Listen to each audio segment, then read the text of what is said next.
Los Angeles, California, 1967. The gym on Santa Monica Boulevard had been producing serious men for 11 years, and the men inside it that afternoon were as serious as any it had produced. Nobody in the room was thinking about what was about to happen. Nobody in the room could have predicted it. And by the time the 8 seconds were over, the man who had said the words was already trying to find a way to unsay them. Not because he was embarrassed, because he understood, in the specific way that a man understands something, when his body has understood it before his mind has caught up, that he had just made the most precise miscalculation of his life, in front of 12 people who would remember it forever. This is what happened in those 8 seconds. And this is why the man who was standing at the heavy bag when it happened, a fighter named Vic Damone, not the singer, a different man entirely, a man who had been training in this gym since he was 19 years old, said afterward that he had seen a great many things inside those walls and inside other walls, and that what he saw that afternoon was not like any of them. He said it quietly, and he said it once. And he did not repeat it because saying it once was enough. Because some things you describe once, and then you leave them alone. Because the thing itself was so complete that putting more words around it only made the words look insufficient. Los Angeles in 1967 was a city in the specific condition of a place that believes it is the center of something, and is not entirely wrong. The entertainment industry had given it a quality that other American cities did not possess. A quality of performance that had seeped into the air and into the way people moved through rooms and held their bodies and assessed each other. Even the serious men in serious gyms were not entirely free of it. The performing city had given even its most earnest inhabitants a slight awareness of being watched that most of them did not know they carried. The gym on Santa Monica was the exception to this, or tried to be. It had the specific character of a place that has decided its purpose is too important to participate in the performance of purpose. The equipment was real and worn from real use. The floor was marked in the particular way that floors are marked when weight has been dropped on them repeatedly and without apology. The air carried the smell of sweat and leather, and the particular mineral sharpness of men working at the outer edge of what their bodies can produce. It was not a theatrical space. It was a working space, and the men inside it understood the difference and honored it. There were 12 of them that Tuesday afternoon in late November. The light through the high windows came in at the angle that November light comes in at, low and specific, throwing long shadows across the floor and catching the dust in the air that gyms of this kind always carry, the fine particular dust of effort, of chalk and dried sweat, and the residue of years of serious work. 12 men, each of them occupied with their own business, each of them in possession of a body that had been constructed through years of deliberate damage and careful repair into something capable of producing and receiving punishment at a level that most human bodies are never asked to approach. The largest of them was working the heavy bag in the far corner. His name was Carter Hale.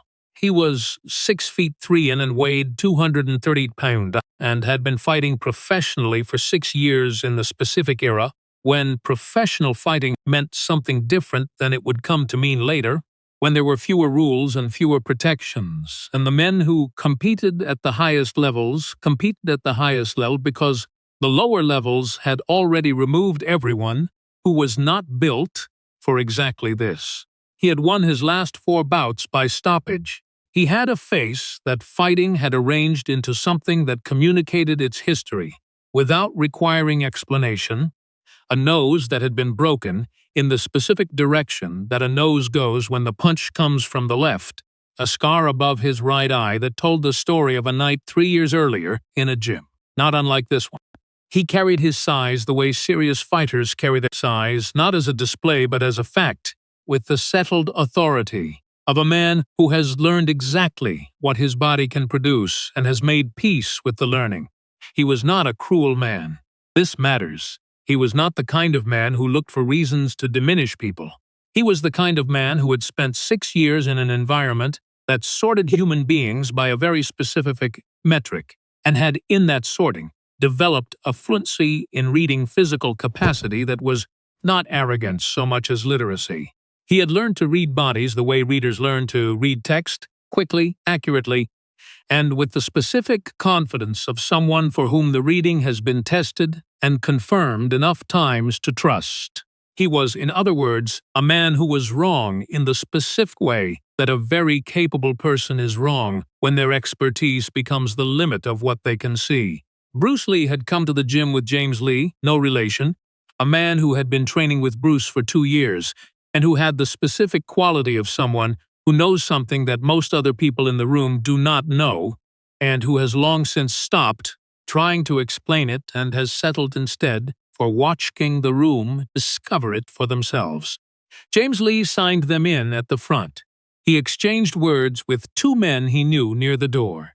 He moved toward the open floor with the easy familiarity of someone who belongs in a space and knows it. Bruce Lee moved with him. Bruce Lee was 26 years old. He was 5 feet 7 in and weighed 138 pounds and wore a plain white t-shirt and dark training trousers, and moved through the gym the way he moved through every space he ever occupied, with a quality that witnesses consistently found difficult to name and consistently tried to name anyway, because it demanded naming, because something in the human response to it required that you make an attempt. The closest most of them got was economy. Not the economy of someone holding back, but the economy of a system operating at the precise frequency it was designed to operate at, with nothing wasted and nothing performed, and every movement, the exact movement, and only the exact movement required by the moment.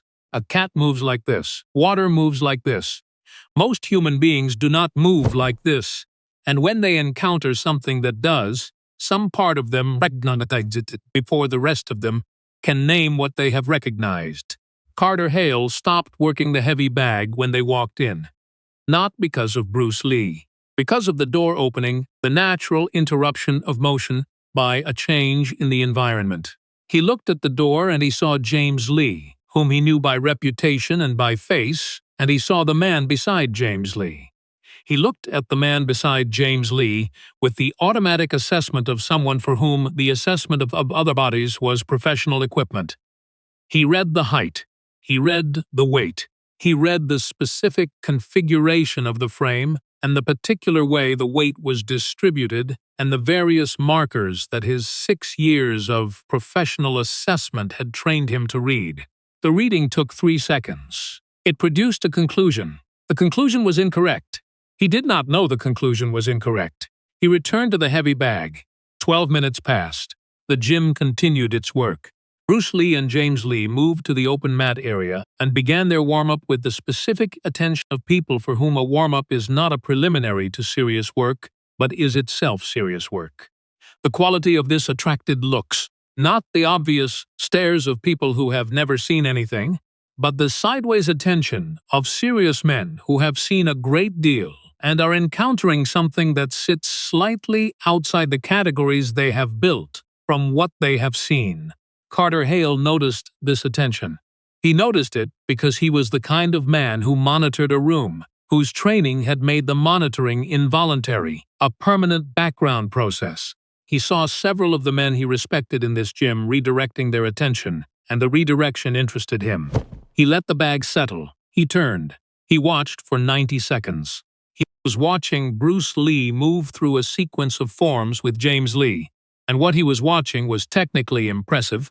He understood that the speed was genuine, the precision was genuine, but he was watching it with the fluency of a man who had spent 6 years in professional fighting, and who understood the difference between what looks like capability and what produces results in the specific conditions of a real contest. And what he was watching, his fluency told him, was a man who was very good at what he was very good at, in a body that was 100 pounds lighter than his own, and the arithmetic of that was simple, and the arithmetic produced a clear answer. He had learned this arithmetic from experience. The arithmetic had not yet been shown to be wrong in front of him by a man in a white t-shirt on a Tuesday in November. He walked over. He stood at the edge of the mat.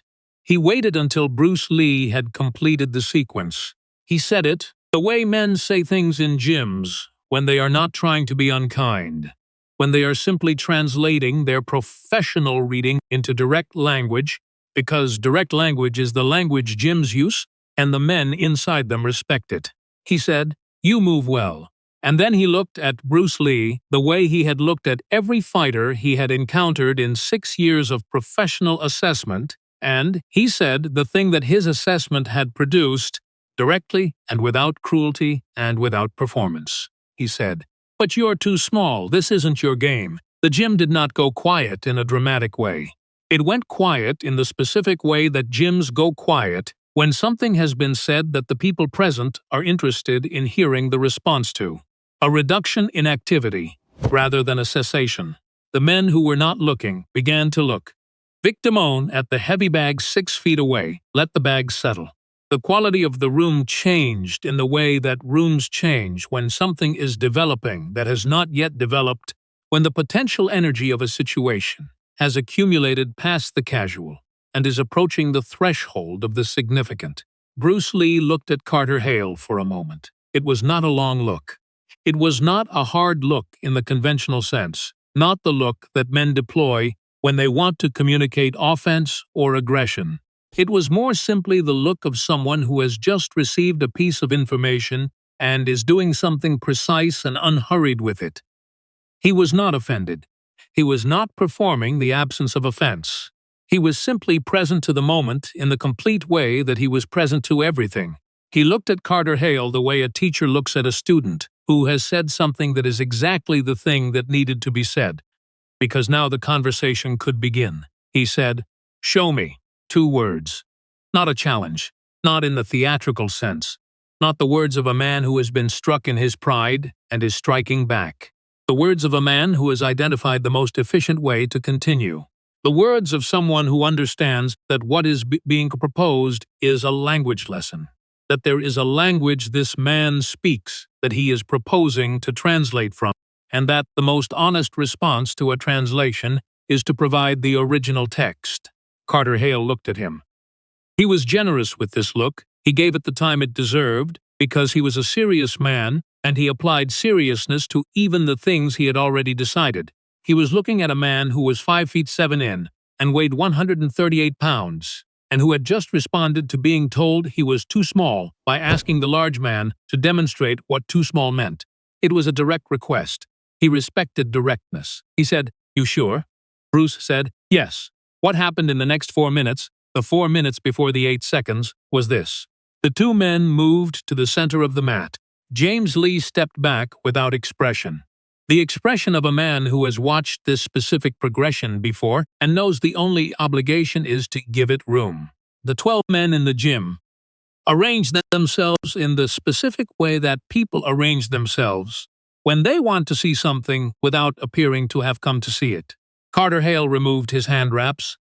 He looked at Bruce Lee, and he was still operating inside the assessment his experience had produced, still certain of the arithmetic. He was large, and he was trained, and the arithmetic was simple, and the arithmetic had always been correct, and he had no reason inside his experience to expect that this time the arithmetic would not be correct. They did not spar in the formal sense. It was not a bout with rounds and rules and someone standing at the edge with a towel. It was the specific informal arrangement that gyms produce when 2 men who know what they are doing want to understand what the other one knows. A conversation conducted in the language of bodies. Carter Hale moved with the economy of someone who has done this 10,000 times and whose body has memorized the grammar of it. He was not reckless. He was not performing. He was exactly what he was. A serious professional operating with genuine respect for the situation. He moved forward. He tested the distance. He felt for the specific resistances and responses that the distance produces when a competent man is on the other end of it.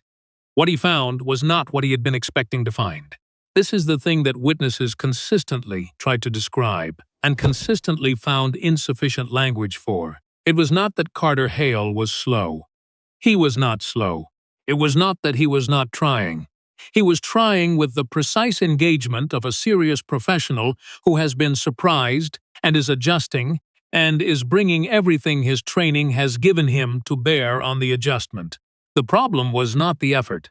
The problem was that what he was trying to do and what was actually happening occupied two different versions of the same moment. He was moving inside the version where the arithmetic was still correct, where his size and his training and his 6 years of professional experience produced the result that size and training and experience produce. And what was actually happening was happening in another version entirely, a version where those coordinates did not describe the territory, where the man across from him was not located, where the arithmetic said he should be located when Carter Hale arrived at the location. 4 minutes of this. 4 minutes of a large and capable man engaging with something that was not engaging, back in the way that the patterns of 6 years said things should engage. The gym was completely still. Vic Damone, at the bag 6 feet away, had not moved in 4 minutes. Nobody had moved.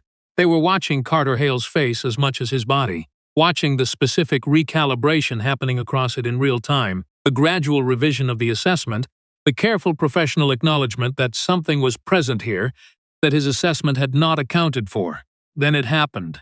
Carter Hale committed to a combination that his 6 years told him was correct for this distance and this angle and this moment. It was a good combination. It was the right combination for the situation his experience described. He threw it with everything he had, with the full committed weight of a serious man who has made a decision and is honoring the decision completely.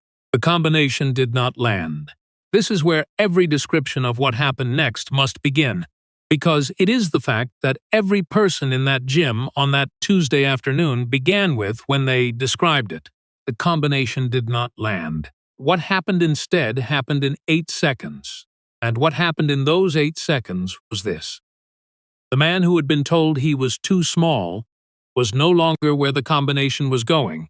And then his hands were somewhere, and then Carter Hale's balance was somewhere other than where Carter Hale had put it, and then there was a pressure at a specific point on Carter Hale's body that communicated to Carter Hale's body, calmly and completely and without the requirement of explanation, the precise and total nature of the situation. Not pain, something more primary than pain. The specific message that a body receives when it has been shown, with perfect efficiency and absolute economy, that it is entirely within the power of another body, and that what happens next is entirely that other body's decision, and that the decision has already been made, and the decision is this. Nothing further is required here. The point has been made. You can go. Carter Hale was standing. He had not been put down. This is the thing that mattered most to the witnesses, the thing that Vic Damone mentioned first when he described it later.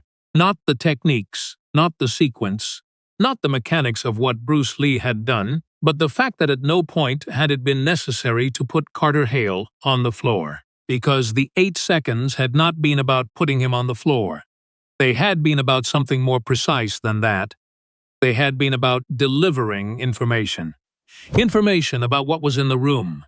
Information about what too small actually meant and what it actually did not mean, delivered with the specific directness that the gym's own language required, in the body's own words, without performance and without excess.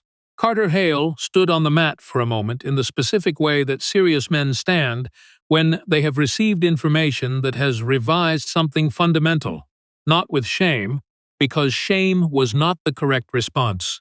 With the concentrated attention of someone who has encountered something they did not have a category for, and who is in the process of building the category in real time. His breathing had changed, not from exertion, from something more interior than exertion. He looked at Bruce Lee. Bruce Lee looked back with the same expression he had worn throughout, complete attention and no performance of any kind. He was not waiting for the apology. He had not done what he had done in order to receive an apology. He had done what he had done because it was the most direct way to complete the conversation that had been started.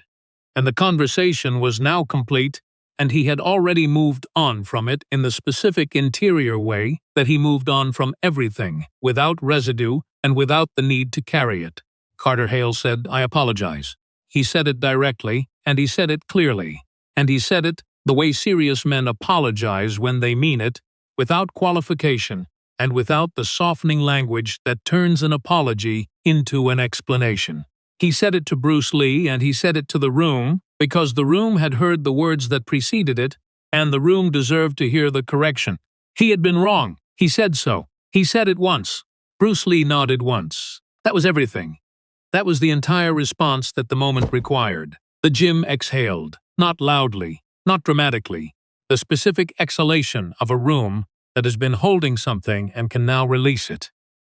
The activity that had paused without appearing to pause resumed without appearing to resume. Men returned to their bags and their weights and their work with the careful normalcy of people who have witnessed something they are not yet ready to discuss, and who know that the witness was the important thing, that the discussion can come later or not at all, that some things ask only to be witnessed. Vic Damone returned to the heavy bag. He hit it once, he let it settle. He stood beside it and looked at the floor for a moment. And what he was doing was what everyone in that gym was doing, which was processing carefully and individually and without any assistance the specific thing they had just seen. Not the techniques, not the 8 seconds, something more primary than the 8 seconds. The thing that the 8 seconds had been the delivery mechanism for. He hit the bag again, and then again. And then the gym resumed its work completely, with the full returned attention of 12 serious men who had briefly been shown something, and who were now carrying it back into the ordinary afternoon, back into the sweat and the leather and the low November light through the high windows, carrying it the way you carry something that does not have a pocket to put it in, that you have to carry in your hands, open, where you can see it. Bruce Lee trained for another 90 minutes. He left with James Lee at 4 o'clock. He walked out into the specific quality of a Los Angeles November afternoon, the sun already low and the air already carrying the edge of the evening that was coming. He did not discuss what had happened in the gym. It did not need to be discussed. It was finished. It had been finished the moment it was finished. There was nothing left in it that required carrying. Carter Hale sat in the gym for a few minutes after Bruce Lee left. He sat on the bench against the wall, the bench where fighters sit when they are between rounds or between rounds of thinking, and he thought about the 8 seconds, and about the 4 minutes before the 8 seconds, and about the arithmetic that he had carried for 6 years, and that had just been shown, once and completely and without cruelty, to be insufficient. Not wrong exactly. Insufficient. The arithmetic was real. The arithmetic applied everywhere it had always applied, but it had a border he had not known about until today. A border that a man in a white t-shirt on a Tuesday afternoon had shown him with 8 seconds of work that contained no wasted motion and no performance, and nothing left over. He thought about the words he had said, and about the 2 words that had been said back to him, and about the specific quality of the showing that had followed. He thought about what it meant to be shown something by someone who showed it, without wanting you to know you had been shown it, who showed it simply because it was the most efficient way to complete what needed to be completed. He thought about the apology, and about the nod that had received it, and about the total absence of anything in that nod except acknowledgement, no satisfaction, no relief, no residue of any kind, just the closed door of a matter that had been opened and closed in 8 seconds and required nothing further. Vic Damone sat beside him after a while. Neither of them said anything for a minute. Then Vic Damone said, "You know what that was?" Carter Hale thought about it. He thought about it with the same seriousness he brought to everything, and he said, yes. He did not say what it was. Vic Damone did not ask him to, because both of them knew, in the specific way that serious men know the things they have just been shown, that what had happened on the mat that afternoon was not a demonstration, and not a lesson in the conventional sense, and not a correction, though it had corrected something. What it had been was a translation. The thing that Carter Hale had said in the language of words, the words too small, had been translated back to him in the only language that the gym respected absolutely, the language of bodies, the language that does not have the facility for exaggeration, because bodies do not exaggerate, And in that translation, the original statement had been shown to mean something different than it was meant to mean, had been shown to mean, in fact, its opposite, and the showing had been done by someone who did not need to be large to be the largest thing in the room, and who did not need to fill a space to fill it completely. Carter Hale got up from the bench. He finished his session. He trained for another hour in the specific, focused way that serious men train when they have been given something to train toward, when a session has produced a specific revision that the body needs to absorb. He left at 6. He drove home through streets that were already full with the particular Los Angeles evening traffic that the city produces as a matter of course and releases without ceremony or record. He thought about 8 seconds for a long time after that day. Not with shame, with the specific attention that a serious man gives to a serious education. He thought about the body that had occupied the space across from him and about what it had contained that his reading had not found. He thought about the words too small and about the 8 seconds that had followed and about the specific quality of the apology he had made, which was not the apology of a man who had been defeated, but the apology of a man who had been corrected, which is a different thing and a better thing, because correction requires that something true has been introduced into the world where something insufficient was before. And somewhere in the thinking, in the specific quiet of a man alone with what he has learned, Carter Hale understood something about what had happened in that gym on that Tuesday afternoon. Understood it in the way that you understand something when it moves from the mind into the body, when it stops being an idea and becomes a knowing. What he had encountered on that mat was not a contest. It was not a demonstration. It was not about size, though it had started with size, though size had been the word that opened the door. What it was simpler than all of that. It was a man who knew what he was, completely and without illusion, meeting a room that did not yet know what he was, and choosing to show it, not for the room's sake, not for the showing's sake, but because it was true, and truth, in the language that Jim spoke, was the only argument that mattered. Truth delivered in 8 seconds by a man who did not need to raise his voice, who did not need to stand taller, who needed only to be, with the complete unperformed certainty of something that has earned its certainty through 20 years of daily reckoning, with what is real, exactly what he was. Nothing added, nothing performed, nothing withheld. 8 seconds, a nod. And then the gym resumed its afternoon, and the November light came through the high windows, the way it always came through the high windows, specific and low, and carrying the particular quality of a day that has produced something that will not leave the people it found.